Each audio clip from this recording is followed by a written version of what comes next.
उत्तर प्रदेश के लखनऊ में कोचिंग की आग ने 12 घरों के चिराग बुझा दिए थे। इस घटना से पूरा देश दहल उठा था। हर जिले को प्रशासन स्कूल, कोचिंग, लाइब्रेरी की ओर दौड़ पड़ा। सुरक्षा इंतजाम चेक किए गए, लेकिन दमोह प्रशासन ने लखनऊ की घटना से कोई सबक नहीं लिया। क्या प्रशासन को किसी बड़ी घटना का इंतजार है? तभी तो दमोह जिले में बिना गाइडलाइन के धड़ल्ले से संचालित हो रहे हैं प्राइवेट कोचिंग और लाइब्रेरी सेंटर, जहां छात्र छात्राओं की सुरक्षा के साथ खुला खिलवाड़ हो रहा है। बंद और तंग कमरों में क्षमता से अधिक स्टूडेंट बिठाकर कोचिंग दी जा रही है। देखिए इंडिया टाउन न्यूज चैनल के लिए दमोह से इम्तियाज चिश्ती की जमीनी पड़ताल।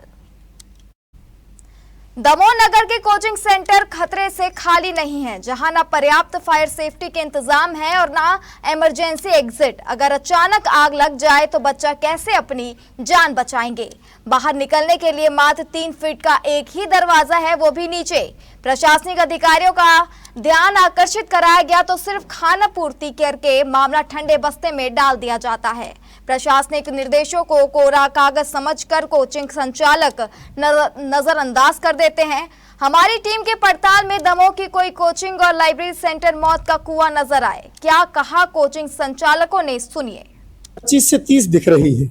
सर का कहना है, जो पढ़ाते हैं बच्चों को। सर मैं आपसे जानना चाहूँगा थोड़ा सा, ये आप कितनी बाई कितने का है अपना कमरा? लगभग होगा 450 स्क्वायर फीट।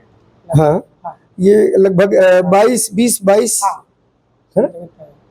बच्चों की संख्या 20-25, 30 भी ले लो तो उसमें। सर वो आपने अपने कैमरे पे देखा।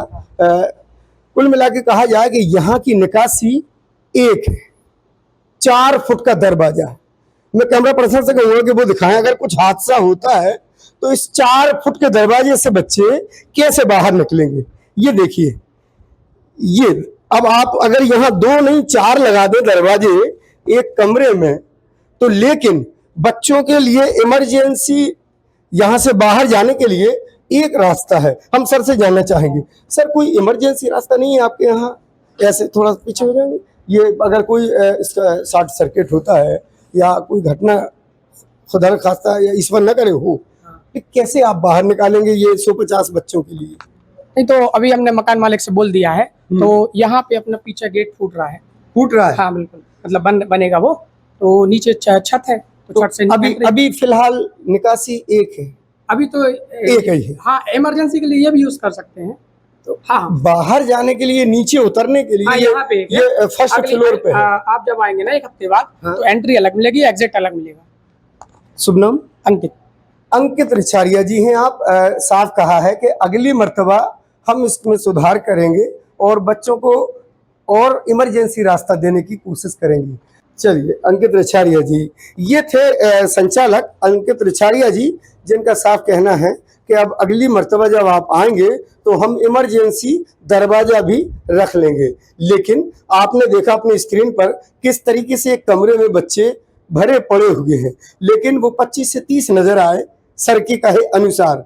फिर भी सर ने वादा किया है, हम उम्मीद करते हैं कि अगली बार कोई भी शासन प्रशासन के भी अधिकारी आते हैं तो वहाँ यहाँ आकर देखें और बच्चों की सुरक्षा के मापदंडों को बेहतरीन बारीकी तरीके से आकलन करके यहाँ पर सर्टिफिकेट चस्पा करें। ऐसा नहीं कि आप आए और खाने पूर्ति की और ये कागज चिपका के चले गए। ये जिम्मेदारी बनती है जिले के आला अधिकारियों की और शिक्षा विभाग की। इम्तियाज चिश्ती, दमोह। हमारी टीम ने जब दमोह शहर में कई कोचिंग सेंटर, लाइब्रेरी का जायजा लिया तो नतीजे हैरान करने वाले सामने आए। राधे लाइब्रेरी, हंस वाहिनी, JJ institute, Takshashila academy, the central library जैसे कुछ प्राइवेट शैक्षणिक संस्थान ऐसे हैं जहां विद्यार्थी जरा भी सुरक्षित नहीं है। अगर अचानक आग लगने या भगदड़ मचने की घटना घटती है तो इन कोचिंग सेंटरों से निकलने के लिए एकमात्र छोटा सा दरवाजा, वो भी काफी नीचे, और बच्चे छत पर। जी, इस संबंध में कोचिंग सेंटर्स और लाइब्रेरी के संबंध में एसडीएम साहब और जिला शिक्षा अधिकारी महोदय द्वारा जांच की गई थी और उन्होंने कोचिंग सेंटर्स का भ्रमण किया था।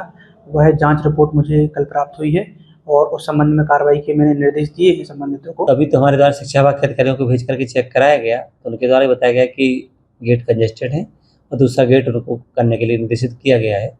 साथ ही इसमें सीएमओ को अधिकार रहते हैं जो उन्हें अनुमति दी है, किस तरह की अनुमति दी है। हाँ, आए हैं, अभी पीजी कॉलेज से भी 2 लोग आए थे, सर लोग आए थे, और अपने कार्यालय एसडीएम कार्यालय से भी आए हुए थे। तो उन्होंने बताया कि मतलब इमरजेंसी एग्जिट की व्यवस्था करवाएं, सारे निर्देश दिए उन्होंने अपन को संज्ञान में लेके। लाइब्रेरी सेंटर में मुआयना करने निकले हैं। अब मैं कैमरा पर्सन से कहूँगा कि वो लाइब्रेरी दिखाएं जो 3रे माले पर बच्चे पढ़ाई कर रहे हैं।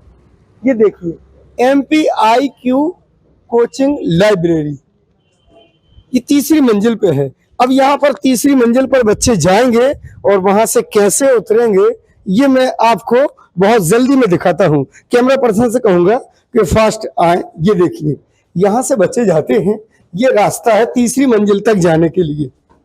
ये रास्ता पहुंचता है 3री मंजिल की कोचिंग के लिए।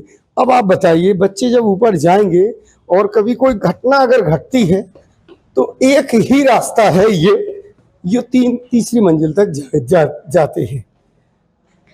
ये आ गए हम इस कोचिंग सेंटर में। तो अभी देखा आपने, अभी हमने एक लाइब्रेरी दिखाई ये, और ठीक इसके ही सामने सेम कंडीशन जिसमें कोई तब्दीली नहीं, और इस ऊपर बिल्डिंग दिखाएंगे। कैमरा पर्सन से कहूँगा कि ये बिल्डिंग दिखाएं।